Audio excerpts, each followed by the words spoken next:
Saúdo a todos com a graça e a paz de Jesus, nosso Senhor.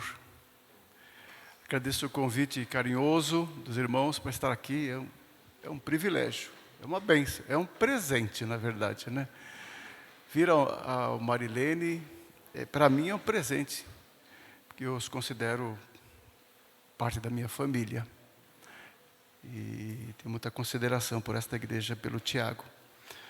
Ontem eu ouvi o culto, vi a palestra do reverendo Tiago, que bênção, né? Que bênção. Estava já me preparando o coração para ser instrumento de alguma forma, né? Nas mãos do Senhor, na vida desta igreja. Vamos orar mais uma vez. Querido Deus e Pai Celestial, muito obrigado por esses momentos tão preciosos de adoração ao Senhor, que já falaram tanto ao nosso coração, Senhor, através das orações, das leituras, dos louvores ao Senhor. Que todos os atos desse culto sejam agradáveis a Ti. Rogamos que o Senhor tenha misericórdia de todos nós e nos abençoe através da Tua palavra, Senhor. Abençoa esta igreja. Ó Jesus, visita com graça, enche a Teu povo com o Espírito Santo do Senhor. Ilumina os seus corações, ó Pai, fortalece a sua fé. Conduz os seus passos, ó Pai. Sê com o anjo desta igreja, reverendo Tiago, toma em tuas mãos com poder e graça. Ó Senhor, em nome de Jesus, abençoa seu ministério, o conselho desta igreja, a junta diaconal, os departamentos desta igreja. Ó Deus amado, guarda os teus servos, cada família desta igreja. Sê conosco, ó Pai. Fala o nosso coração. Em nome de Jesus. Amém. Gostaria de compartilhar um texto que se encontra no Antigo Testamento, um livro missionário no Antigo Testamento. Alguém sabe dizer qual que é?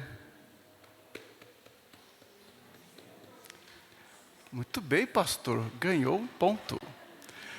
Livro do profeta Jonas. Abram lá Jonas capítulo 1. Vamos extrair alguns apontamentos e lições desse livro tão precioso, chamado de Jonas e a missão da igreja. Vamos aprender um pouco com o que o Senhor nos ensina através desse livro. Jonas, capítulo 1.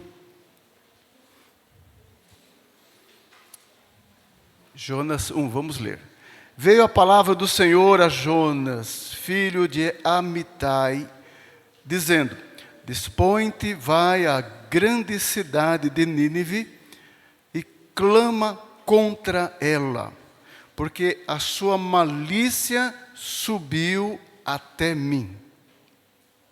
Jonas se dispôs, mas para fugir da presença do Senhor, para Tarsis. E tendo descido a Jope, achou um navio que ia para Tarsis, pagou, pois, a sua passagem e embarcou nele para ir com eles para Tarsis, para longe da presença do Senhor. Mas o Senhor o lançou sobre o mar um forte vento, e fez-se no mar uma grande tempestade, e o navio estava a ponto de se despedaçar. Então os marinheiros, cheios de medo, clamavam cada um ao seu Deus e lançavam ao mar a carga que estava no navio para o aliviarem do peso dela. Jonas, porém, havia descido ao porão e se deitado e dormia profundamente.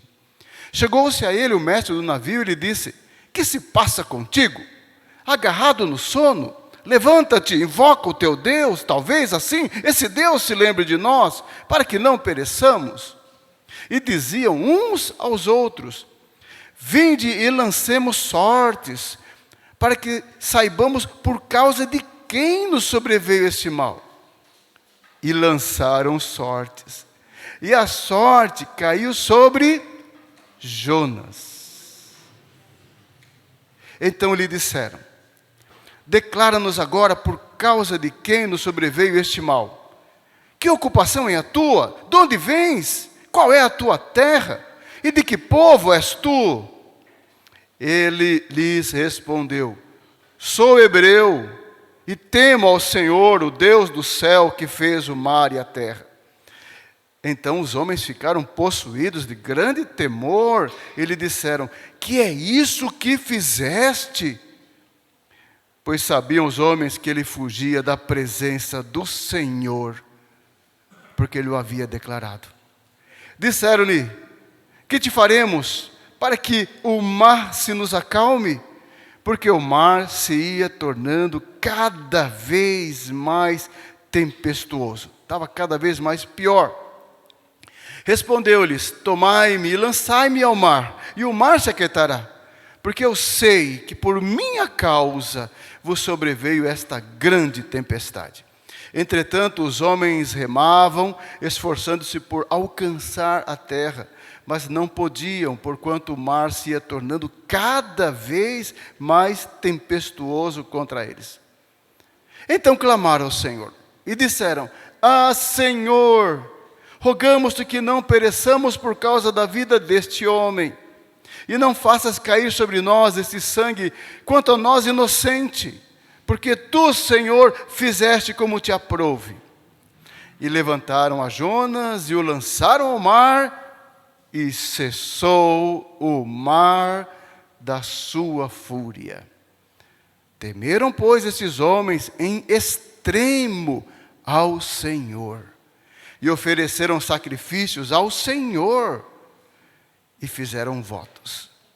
Deparou o Senhor um grande peixe, para que tragasse a Jonas, e esteve Jonas 3 dias e 3 noites no ventre do peixe. Vamos trabalhar. Que texto maravilhoso, nos ensina sobre a escolha de Deus, soberana. E aí onde eu quero destacar esse capítulo 1, a soberania de Deus no chamado de Jonas. Essa é a lição principal desse texto. O que nos ensina esse capítulo 1? A soberania de Deus. Deus é rei, nós cantamos agora há pouco. De fato Ele é rei, e de fato Ele está no controle de todas as coisas. De todas as coisas. Está no controle das nações, está no controle dos povos, no controle do seu povo, da sua igreja e dos seus escolhidos. E Deus escolheu um homem para uma missão. Escolheu o profeta Jonas. E era inconfundível esse chamado. O texto fala: Jonas, filho de Amitai. Só falta dizer o CPF e o RG dele. O chamado era ele. O chamado de Deus é soberano e é específico. Não era, aqui no caso, Oséias, não era Isaías, não era Jeremias, Daniel. Era Jonas. Era uma missão a Jonas, para ir a Nínive, cidade da Síria, inimiga de Israel. Naquele tempo a Síria não estava tão forte assim, era um momento de relativa fraqueza da Síria, mas era inimigo de Israel. E Deus escolheu o seu servo. Então eu quero destacar nesse capítulo, vou trabalhar os outros capítulos também, que o chamado de Deus é soberano, irmãos. É Deus quem escolhe o missionário. É Deus quem vocaciona. Não é o homem que se autoproclama pastor, bispo, missionário, seja lá o que for, é Deus quem chama. O chamado de Deus é inconfundível. A irmã relatou o depoimento aqui de vários irmãos do presente, do campo, agora, tanto no Brasil como fora, como exemplos do passado, da missionária que faleceu recentemente. Cada um deles, no seu tempo e na sua geração, foram chamados por Deus. Como eu fui um dia, como o Tiago foi, mais recentemente, Tiago?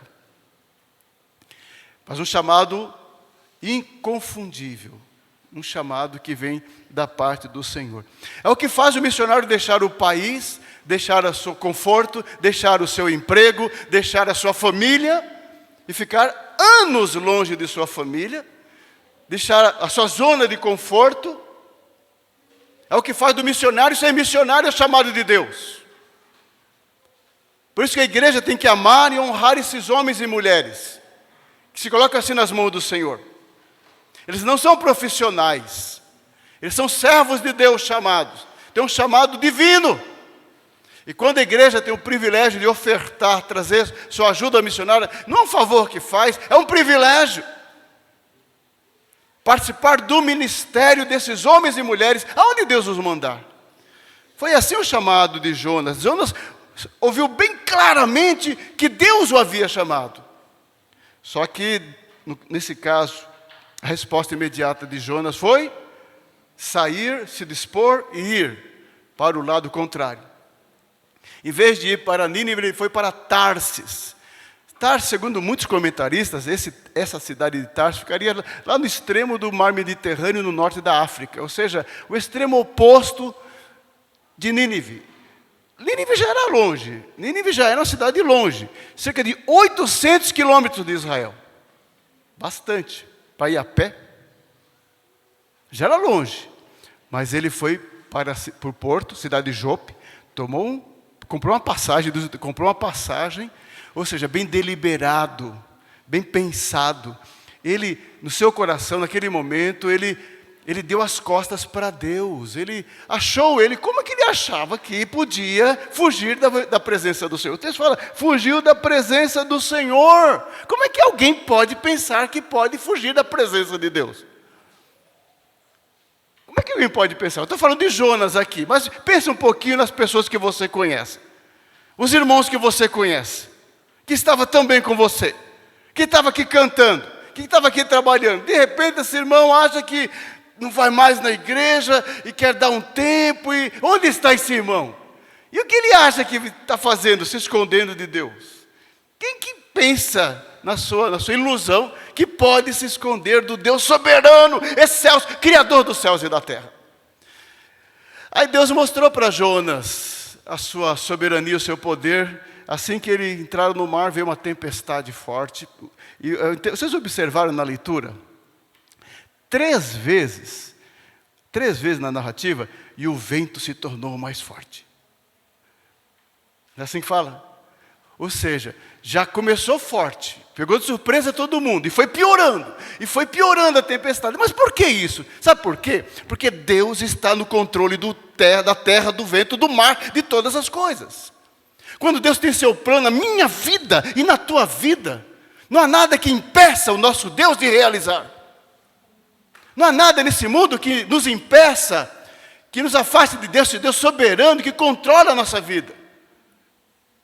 Não tem pessoas, não tem empresa, não tem instituição, não tem Estado, não tem organismo nenhum que impeça o homem de Deus de estar onde Deus quer colocá-lo. Assim Deus estava trabalhando na vida de Jonas e mostrando o seu poder, a sua soberania sobre a criação. Ele está no controle de todas as coisas, do mar, do vento, da terra, da vida dos marinheiros. Os marinheiros estavam assustados, aterrorizados, se perguntando quem é o culpado daquela situação. Sabiam que havia alguma coisa religiosa, espiritual envolvida. Algum Deus estava envolvido naquela situação. E eles descobriram a Jonas. E Jonas se revelou, sou eu mesmo. Eu abandonei o Senhor, Deus me chamou e eu fugi da presença dEle.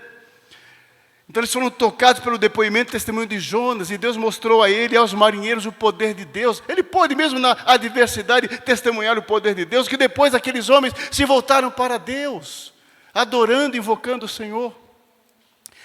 Na adversidade, mas Deus estava mostrando a sua soberania sobre todas as coisas, estou no controle. O convite, o chamado de Deus é irrecusável. Deus tem um plano na minha vida. Meu irmão e minha irmã, Deus tem um plano na vida da gente. De usar-nos para a sua glória. A uns é o chamado missionário ou chamado ministerial. A outros o chamado da liderança da igreja, a outros o ministério dentro da igreja, eu não sei, cada um tem um chamado, um propósito e um dom que Deus dá. Exercite esse dom, esse talento que Deus te deu da melhor maneira possível. Faça o melhor para o Senhor, é a tua missão. Alguns têm a missão de ir atravessar o mar, outros ficam, faça a tua missão. Não se permita, mesmo aqui, entrar numa zona de conforto, de conveniência, de sentar no banco e ficar só assistindo o culto, e só vendo o tempo passar, e a igreja caminhar, e aí ficar como espectador. E às vezes os espectadores são chatos, né? Porque ficam só criticando, murmurando, reclamando. É a transmissão, é não sei o quê, é isso e aquilo outro. A gente fica assim muitas vezes nesse espírito, porque é só ficar parado, a gente só causa problema. Ficou parado, o crente já dá trabalho. Então temos que agir, se levantar, trabalhar. O crente ativo ama, o crente ativo não tem. O crente ativo não tem tempo para reclamação, crítica, murmuração, porque o seu coração está tão ocupado que não há lugar para essas coisas. Só tem vontade de servir ao Senhor e servir ao próximo. Então, guardem isso, capítulo 1 de Jonas, porque eu vou até o 4, hein? Até meia-noite nós terminamos. Capítulo 1 nos ensina a soberania de Deus no chamado de... Vamos repetir? A soberania de Deus no chamado de Jonas. Ok, vamos ao 2 então? Capítulo 2. Deus levantou um grande peixe, ele foi lançado ao mar. Vejam só, hein? Vejam só. Antes de entrar no 2, ó, um parênteses entre o 1 e o 2. Ele estava no meio do mar. Parecia que o plano de Deus ia falhar, né? Pensa bem, pensa bem. Ele já estava no meio do mar. Parece que Deus está falhando. Deus não está tão poderoso assim. É jogado dentro d'água. Parece que está piorando cada vez mais. O plano de Deus vai falhar novamente, né? Porque não vai dar certo esse chamado. E vai afundando. Nem no mais profundo mar, do mais longe que ele possa estar, pode escapar da vontade soberana de Deus. Porque mesmo lá no mais profundo do mar, Deus estende a sua mão, soberana e graciosa. E Deus levanta, Deus suscita um grande peixe. Isso não é maravilhoso saber que a natureza está nas mãos de Deus? Que a natureza pertence a Deus? Quando você vê aqueles documentários lindos, dos golfinhos, das baleias, né, do mar, é maravilhoso. Eu amo isso daí. Você tem que ver Deus na criação. Às vezes nós olhamos, né, para a criação com o olhar do turista. É legal olhar com o olhar do turista, é lindo. Mas nós somos crentes. Nós vemos algo mais. Nas montanhas, nas geleiras da Antártica. Coisa mais linda. Nos animais, nas florestas. Vemos Deus ali. Então, naquele mar, afundando, quase morrendo, Deus faz o que sempre faz. Usa o que Ele quer, aonde quer. Levantou um peixe e engoliu Jonas. Aí entramos no capítulo 2. Então Jonas, do ventre do peixe, já estava lá dentro, do ventre. Estava na boca. Né? Foi engolido. Né? Foi engolido. Milagre. Você acredita em milagre? Isso aqui é um milagre. Tá? Os liberais, que nem entra em consideração, dizem que isso aqui é uma fábula, é um mito, é uma lenda. Isso daqui, na verdade, não é uma verdade. Né? Que o Jonas não é um personagem verdadeiro. Até colocam dúvidas sobre a historicidade do livro. Nem levamos em consideração isso. Jonas foi real para um reino, num tempo e numa época, e o milagre aconteceu, como o mar se abriu na época de Moisés. Poderia citar alguns grandes milagres, mas eu voltaria lá em Gênesis capítulo 1. Do nada o Senhor fez todas as coisas. E disse, haja luz e houve luz. Então, para Deus, tem que ficar explicando o milagre? Não precisa. Houve um milagre do ventre do peixe, orou ao Senhor, seu Deus, sobreviveu. Ele sobreviveu na barriga do peixe e disse, na minha angústia clamei ao Senhor. Porque ali não tem jeito. Gente, imagine a cena. O camarada já está dentro do mar e dentro da barriga do peixe no fundo do mar. Já está ruim, está ali embaixo. Já está ali embaixo, já está... Ou seja, é no fundo do fundo de um abismo. Deus colocou ele lá para mostrar. Eu existo. Sou eu, Jonas. Deus faz isso quando Ele quer fazer, e faz isso na nossa vida. Ele faz isso com a gente também. Talvez não nessa forma como fez com Jonas, com um grande peixe. Eu ia falar baleia já. Um grande peixe. Mas ele faz de outras formas, de outras maneiras. Permite certas situações para a gente ir no abismo do abismo, para a gente ali se voltar para o Senhor. Presta atenção, na minha angústia, clamei ao Senhor, e Ele me respondeu, olha a expressão dele, do ventre do abismo, gritei, e Tu me ouviste a voz. Pois me lançaste no profundo, no coração dos mares, e a corrente das águas me cercou, todas as ondas e as tuas vagas passaram por cima de mim. Então eu disse, lançado estou de diante dos teus olhos, tornarei porventura a ver o santo templo. As águas me cercaram até a alma, ele estava mergulhado ali. O abismo me rodeou e as águas me enrolaram na minha cabeça. Desci até os fundamentos dos montes, desci até a terra, cujos ferrolhos se correram sobre mim para sempre. Contudo fizeste subir da sepultura minha vida, ó Senhor meu Deus. É a oração do desespero. É a oração do socorro, é a oração do limite, é a oração da angústia, é a oração da aflição da alma. Não é aquela oração tranquila, formal, em um culto, que você está tranquilo, em paz mental e espiritualmente. Não, é dentro de uma situação, de uma provação, de risco, de morte. Quando dentro em mim se desfalecia a minha alma, porque Deus o levou até lá, eu me lembrei do Senhor. E subiu a ti a minha oração no teu santo templo. Porque ele é crente, é homem de Deus. Os que se entregam à idolatria vã abandonam aquele que lhes é misericordioso, mas com a voz do agradecimento, eu te oferecerei sacrifício, e o que votei pagarei, ao Senhor pertence a salvação. Diante dessa oração, olha só, a resposta de Deus imediata, falou, pois, o Senhor ao peixe. O texto não fala, mas o que será que Deus disse para o peixe, né? Deus deu uma ordem para o peixe.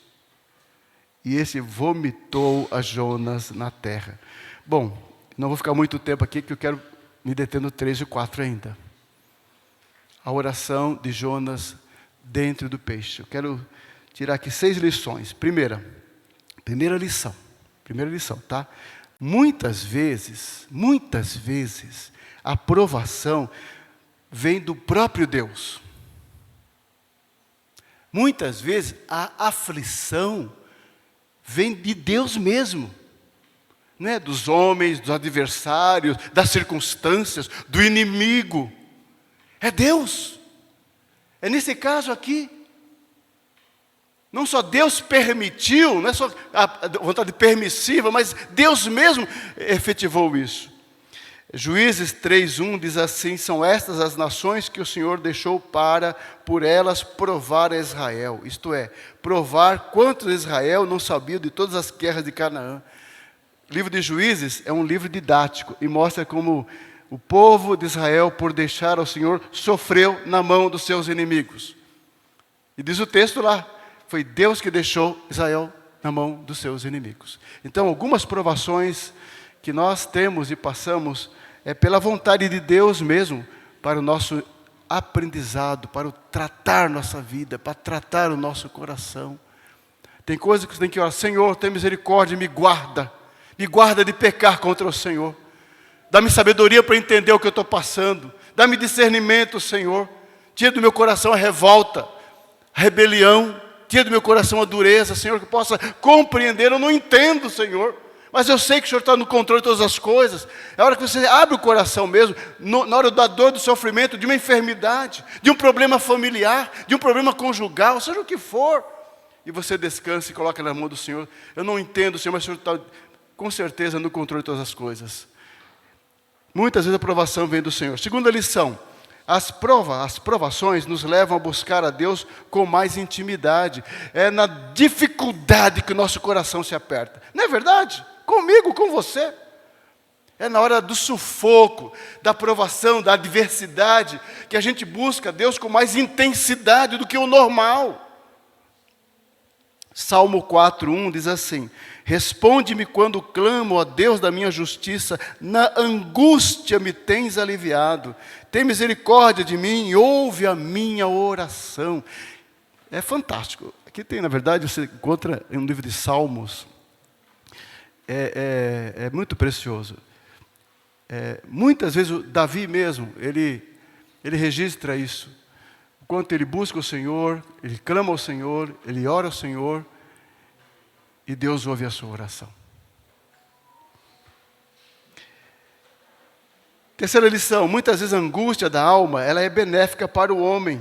Tem situações que devem nos levar ao limite mesmo para sentir ali o peso da situação. Entender que precisamos mudar alguma coisa.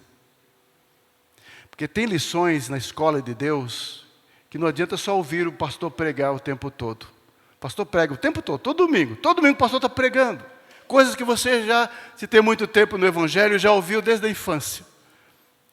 Mas tem coisa que você está lá, está ensinando, pregando, falando ao coração, que só na hora do sufoco, da tribulação, do aperto, o Espírito vai chamar aquilo que foi pregado e foi ensinado, que foi ao seu coração, é na hora da dor, da angústia.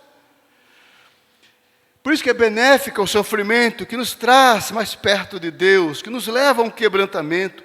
Salmo 51, Salmo de Davi, diz assim: sacrifícios agradáveis a Deus são espírito quebrantado, coração compungido e contrito. Não desprezarás, ó Deus, Deus quer de nós um coração humilhado, um coração compungido, um coração quebrantado diante do Senhor.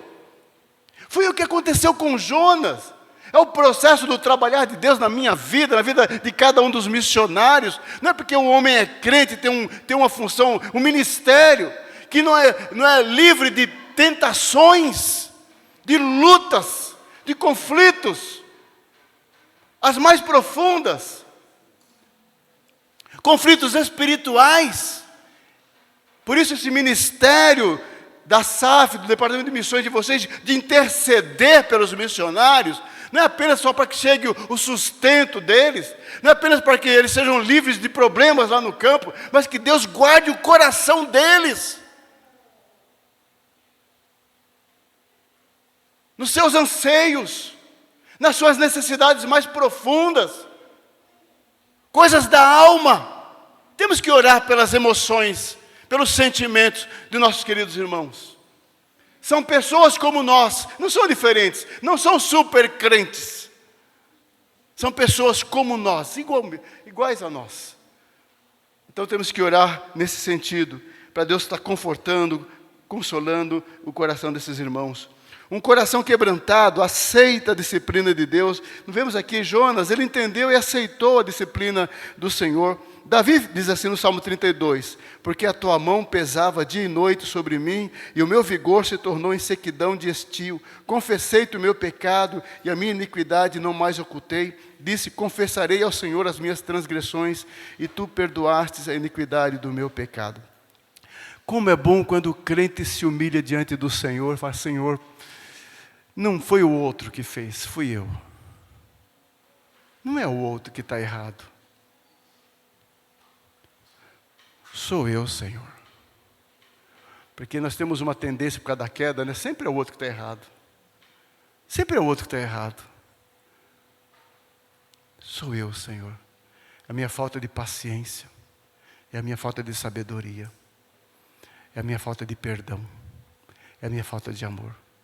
Temos que ser quebrantados por Deus em tanta coisa. Jonas precisou ir lá embaixo para ser quebrantado do Senhor.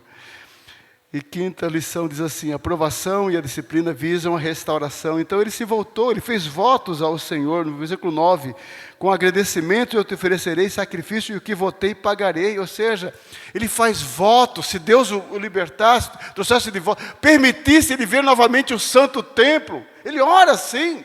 Ele fez votos ao Senhor. Esse é o trabalhar de Deus na vida do seu servo.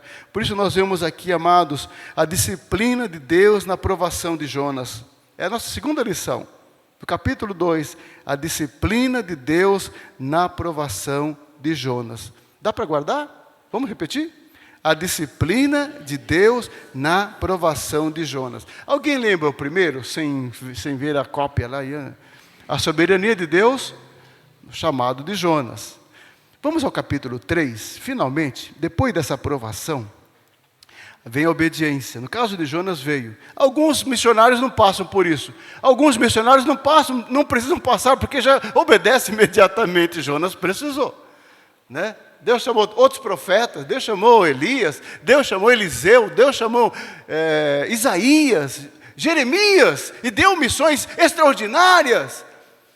E não passaram a experiência de Jonas, mas Jonas passou. Capítulo 3 diz assim: veio a palavra do Senhor, olha a expressão, segunda vez a Jonas. Quer dizer, é uma nova chance. Deus é tão maravilhoso, gracioso, que dá uma nova chance. E disse: dispõe-te, vai à grande cidade de Nínive e proclama contra ela a mensagem que eu te digo. Olha só, Deus repete a sua missão. A missão é a mesma, vai para Nínive. Versículo 3, levantou-se, pois, Jonas e foi a Nínive segundo a palavra do Senhor.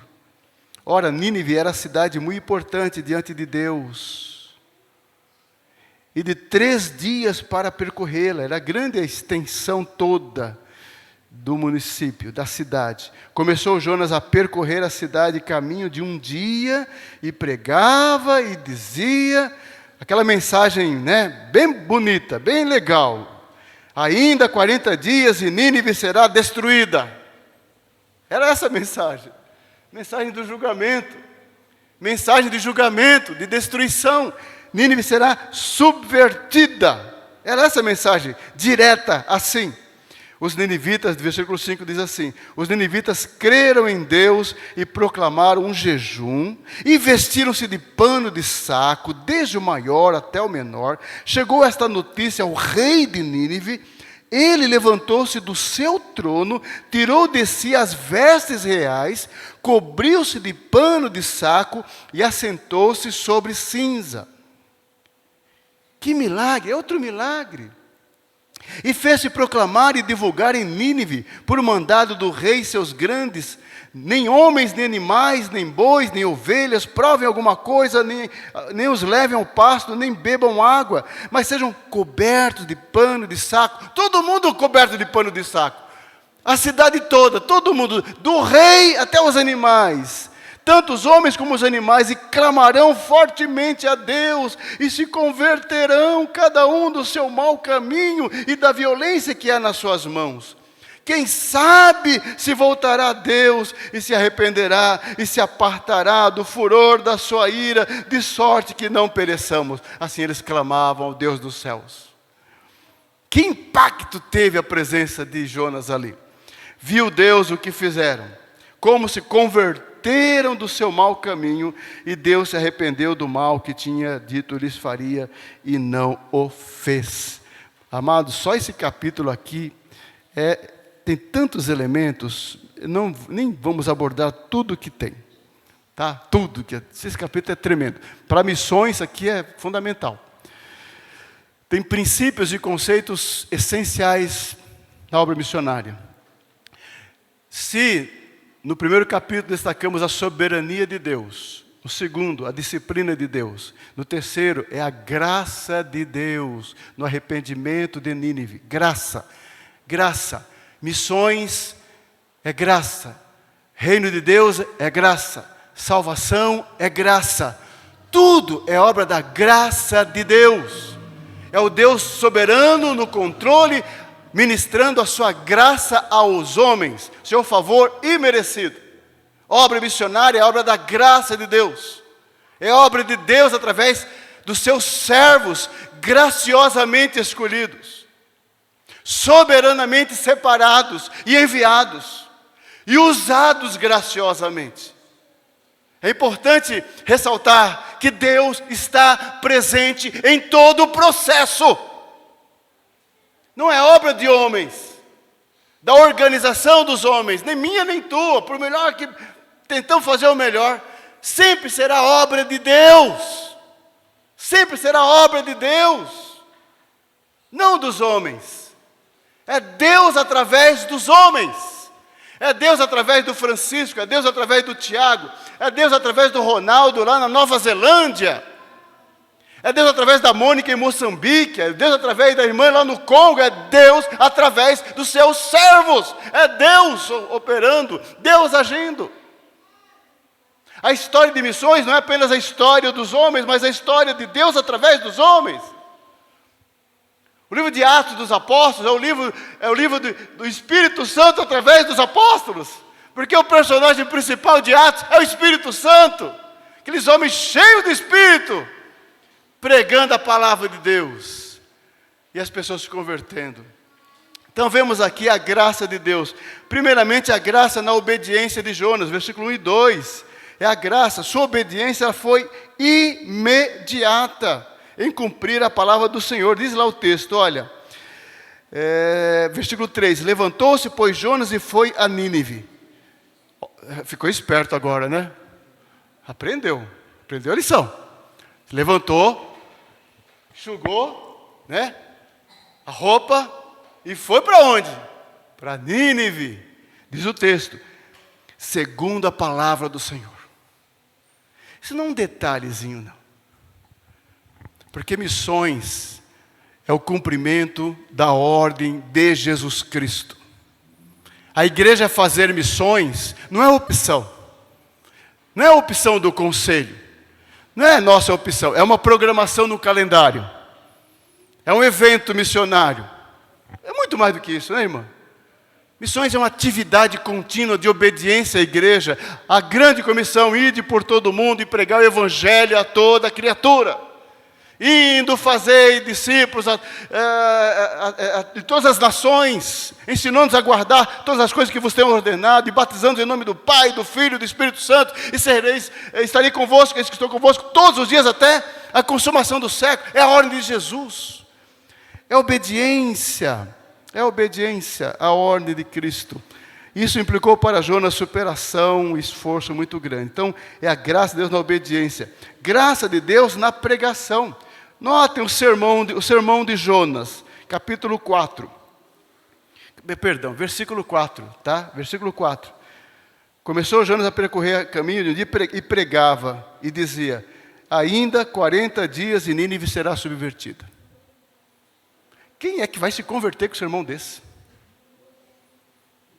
Faz um sermão evangelístico. Domingo que vem, culto evangelístico. O pastor Tiago vai pregar e manda, traga um visitante.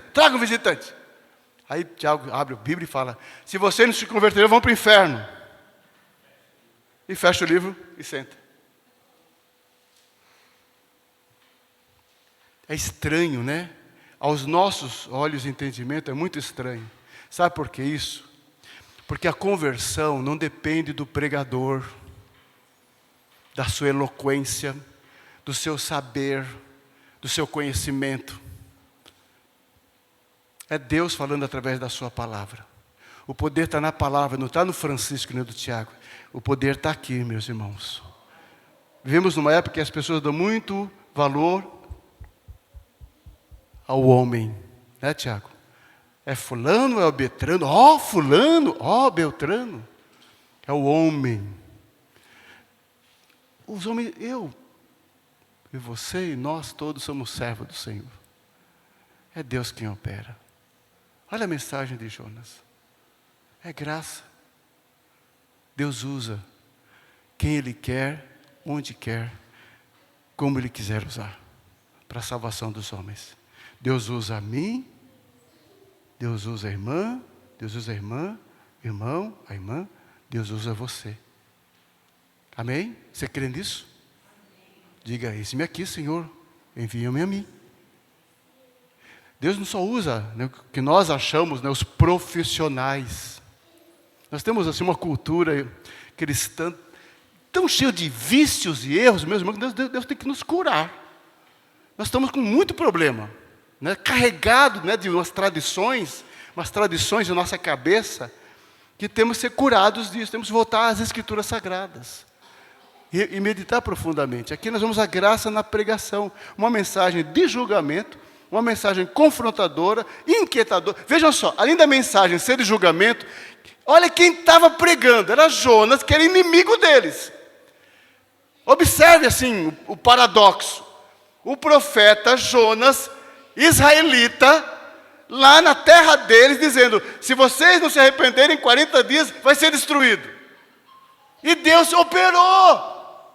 Os homens se quebrantaram, os homens acreditaram, os homens se arrependeram, os homens se converteram. Desde o rei ao mais simples, eles entenderam a urgência daquela mensagem. Amados, isso é o poder de Deus, é o poder da palavra. Então não há limites para o poder da palavra. Quando uma serva do Senhor numa tribo, ou um missionário lá no meio do Congo, ou em Moçambique, ou em qualquer lugar,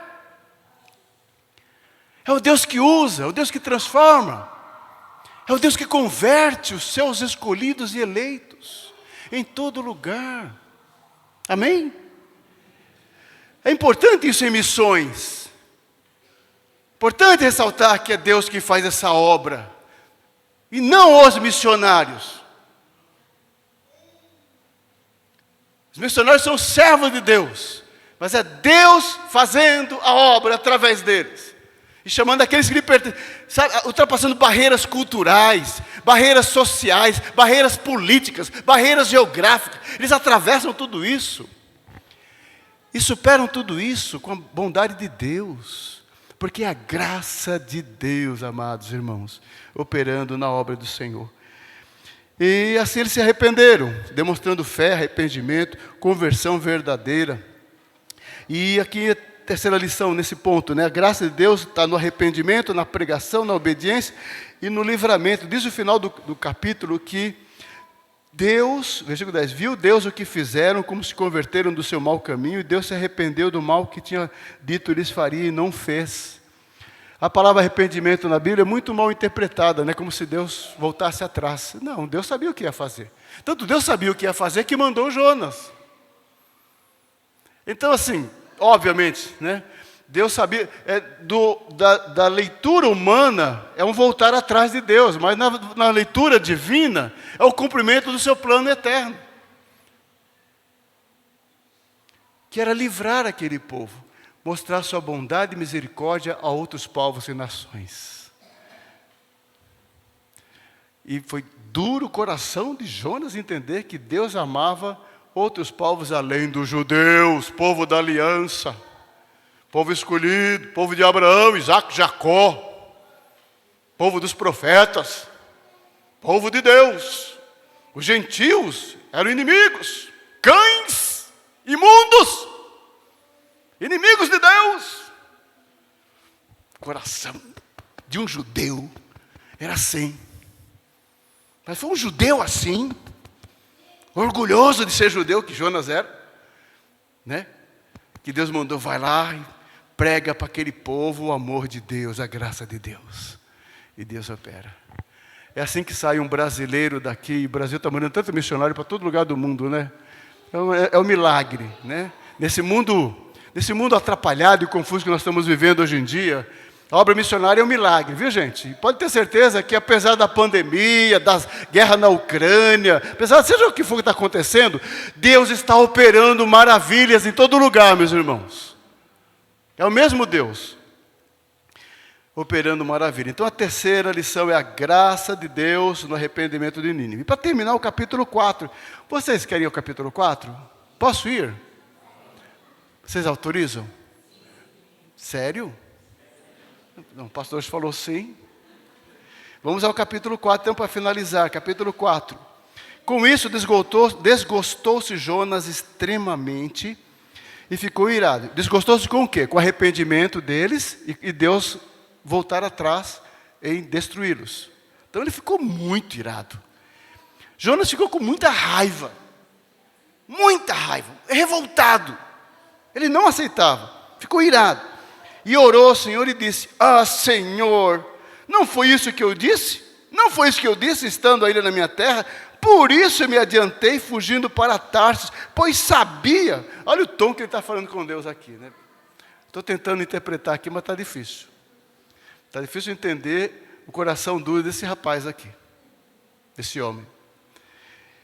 Ele fala assim: pois sabia que és Deus clemente, e misericordioso, e tardio em irar-se, e grande benignidade, e que te arrependes do mal. Mas ele não fala isso assim tranquilamente, não. Ele fala revoltado.